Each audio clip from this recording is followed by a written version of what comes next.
ایک نوجوان کو راہ چلتی لڑکیوں کو دیکھنے کی عادت تھی۔ اس نے ایک بزرگ سے اپنی اس پریشانی کا ذکر کیا کہ وہ جب بھی باہر جاتا ہے تو بازار میں عورتوں کو دیکھنے سے باز نہیں رہ پاتا اور اپنی اس خراب عادت کو چھوڑنا چاہتا ہے، اور وہ ایسا کیا کرے کہ اس کی یہ بری عادت چھوٹ جائے۔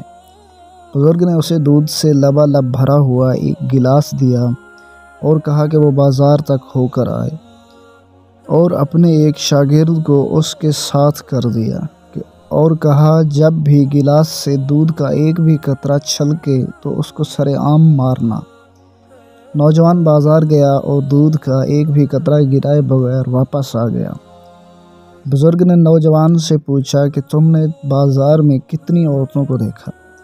نوجوان نے جواب دیا کہ میں نے کسی بھی عورت کی طرف نہیں دیکھا، میری ساری توجہ دودھ کے گلاس پر مرکوز تھی، اور میں ڈر رہا تھا کہ دودھ کا ایک بھی قطرہ گرا تو سب کے سامنے میری پٹائی ہو جائے گی۔ بزرگ نے کہا یہی حال ایک سچے مومن یا مسلمان کا ہے۔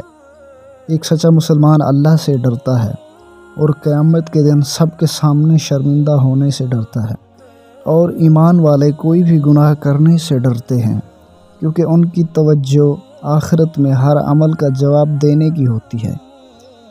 اللہ تعالیٰ نے قرآن پاک میں فرمایا کہ ایمان والوں سے کہہ دو کہ اپنی نگاہوں کو نیچی رکھیں اور اپنی شرمگاہوں کی حفاظت کریں تاکہ وہ پاک رہے۔ بے شک اللہ ہر چیز سے باخبر ہے جو یہ کرتے ہیں۔ اللہ پاک ہم سب کو حرام چیزوں کی جانب دیکھنے سے بچائے، آمین۔